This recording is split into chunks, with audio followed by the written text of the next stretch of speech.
السلام علیکم ورحمۃ اللہ وبرکاتہ۔ آئیے قرآن سمجھیں۔ سورۃ البقرہ آیت 23۔ اعوذ باللہ من الشیطان الرجیم، بسم اللہ الرحمن الرحیم۔ وَإِن كُنتُمْ فِي رَيْبٍ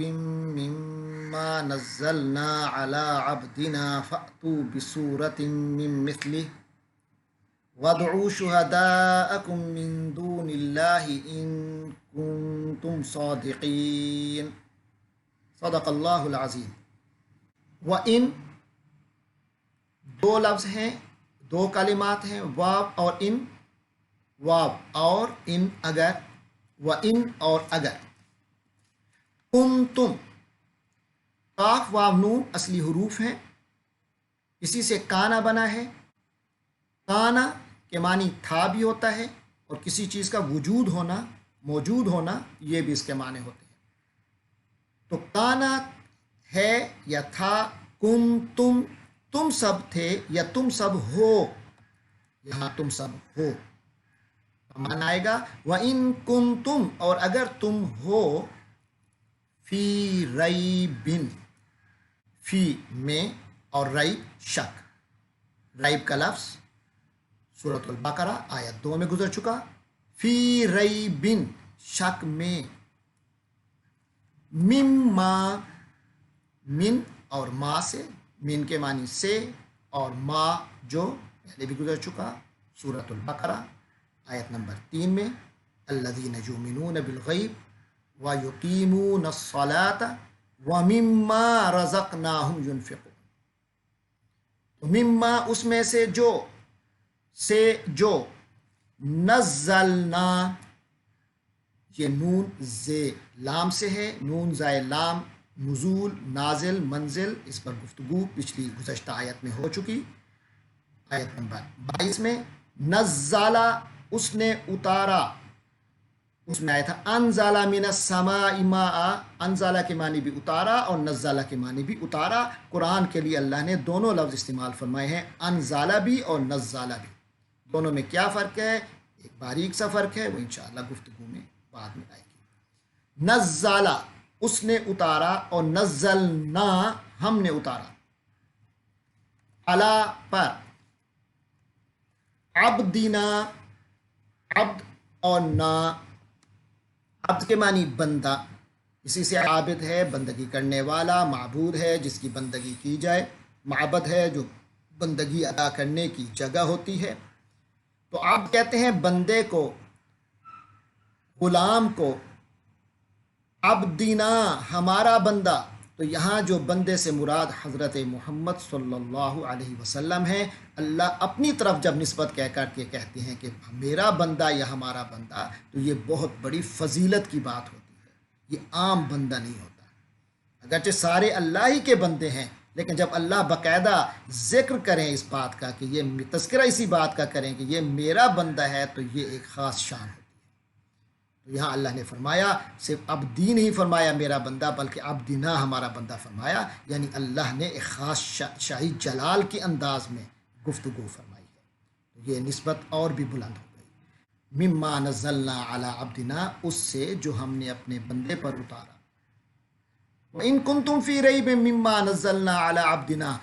فرمایا اگر تم اس چیز کے بارے میں شک میں ہو جو ہم نے اپنے بندے پر اتارا، یہاں خاص طور پہ مراد ہے کہ اگر تم قرآن کے بارے میں شک میں ہو، قرآن ہے تو لا ریب کتاب، لیکن بیمار بندہ تو کچھ بھی کر سکتا ہے، سورج واضح ہے، ظاہر ہے، کھلے میدان میں کوئی کھڑا ہے، پھر بھی اسے سورج کے سورج ہونے میں شک ہے، تو یہ اس کا شک ہے، ورنہ سورج کے ہونے میں کوئی شک نہیں۔ یہ اس کی اپنی دماغی، اس کی اپنی آنکھوں، یا اس کی اپنے قلب کی بیماری ہو سکتی ہے، لیکن یہاں سورج کا ہونا اس میں کوئی شک نہیں۔ تو فرمایا مما نزلنا علی عبدنا، اس بارے میں اگر تم کوئی شک کا اظہار کرتے ہو جو ہم نے اپنے بندے پر اتارا، تو اس کا پھر حل بھی ہے، وہ کیا ہے؟ فَأْتُوا بِسُورَةٍ مِّن مِّثْلِهِ۔ فَأْتُوا، فا پس، اِتی کے معنی ہے آ جا، اِتی آ، اور اِتو وہ الف لگا آخر میں، اس کے معنی تم سب آؤ، جب اسے فا کے ساتھ ملایا تو بن گیا فَأْتُو، تو تم سب آؤ۔ لیکن یہاں آپ دیکھ رہے ہیں کہ جو اگلا لفظ ہے اس میں سورہ سے پہلے بے لگا ہے۔ اس بے کے بارے میں پہلے ذہب اللہ بنورہم میں بھی بات ہماری ہوئی تھی، آیت نمبر 17 میں، سورۃ البقرہ کی آیت نمبر 17 میں ہماری بات ہوئی تھی۔ ذہب اللہ بنورہم، ذہبہ کے معنی گیا تھا، لیکن جو اگلا لفظ تھا اس سے پہلے بے لگا تھا، تو اس کے معنی اب ذہبہ کے گیا نہیں ہو گیا بلکہ لے گیا، بنورہم ان کی روشنی۔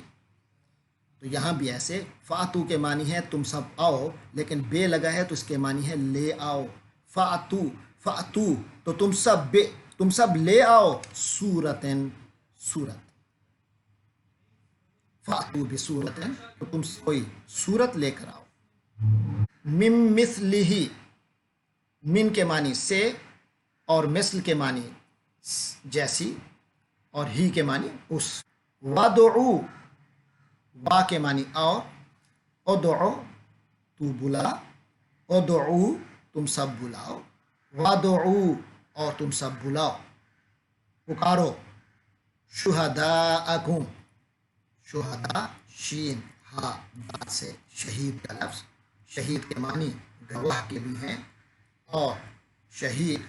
حمایتی کے لیے بھی بولا جاتا ہے۔ شہید وہ بھی شہید ہے جو شرعی طور پر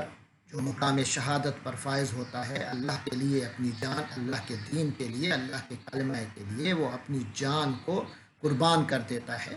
تو گویا وہ گواہی کے اعلیٰ ترین مرتبے تک پہنچتا ہے۔ تو شہید کے معنی ہے گواہ، شہداء گواہوں، کم تمہارے گواہوں، تمہارے حمایتیوں، وَادْعُوا شُهَدَاءَكُمْ، تو تم سب بلا لو اپنے گواہوں کو، اپنے حمایتیوں کو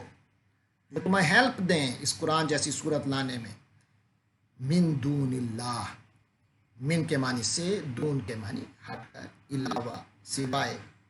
من دون اللہ اللہ کے سوا، اللہ کے علاوہ، اللہ کے علاوہ تم جن جن کی عبادت کرتے ہو سب کو بلا لو۔ عربوں کا ایک خاص خیال تھا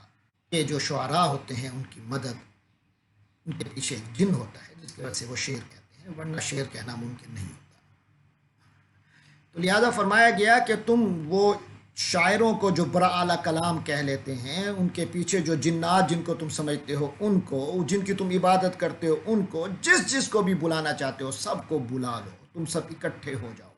اور قرآن جیسی کوئی صورت بنا لو، قرآن کی کوئی صورت جیسی کوئی صورت بنا لو، سب سے چھوٹی صورتیں، سورۃ العصر جیسی بنا لو، سورۃ الکوثر جیسی بنا لو، من دون اللہ، لیکن اللہ سے ہٹ کر اپنے جتنے گواہ ہیں سب کو بلا لو، ان کنتم صادقین، ان کے معنی اگر، اور کنتم دوبارہ آیا،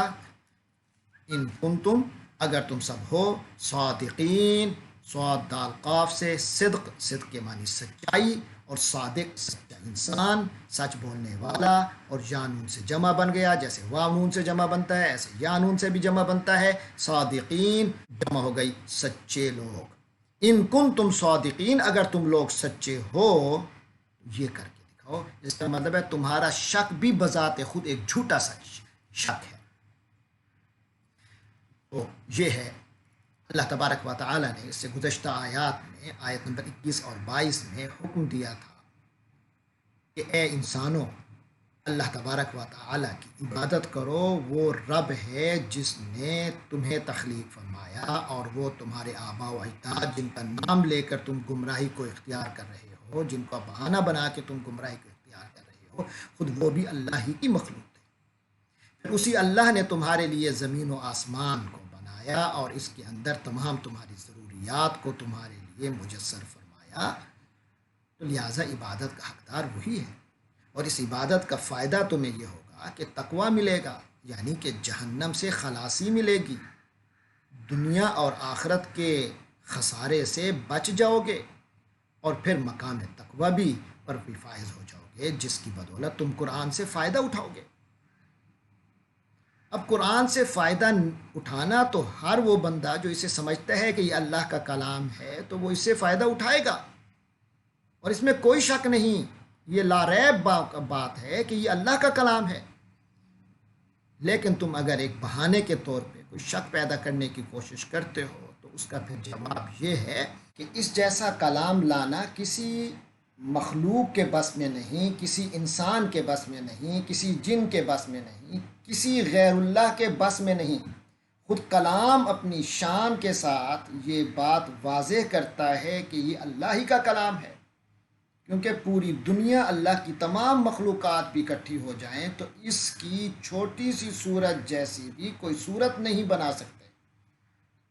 اپنے الفاظ کے حسن میں، اپنے معانی کی گہرائی میں، اپنی حقانیت میں، اپنی تاثیر صوتی میں، تمام اس کے جو محاسن ہیں ان میں سے کسی حوالے سے کوئی اس کی کوئی چھوٹی صورت جیسی صورت بھی نہیں بنا سکتا۔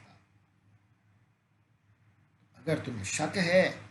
تو سب اکٹھے ہو جاؤ، تمہیں تو ویسے بھی دعویٰ ہے کہ تم سب سے بہترین گفتگو کرنے والے، پرتاثیر اور اچھی گفتگو کرنے والے ہو۔ تم عرب ہو، باقی دنیا عجم ہے، تم پر فصیح المقال ہو اور باقی دنیا تمہارے مقابلے میں گویا گنگی ہے کہ بات کو اس طرح واضح نہیں کر سکتی جس طرح تم دقائق کو بیان کر سکتے ہو۔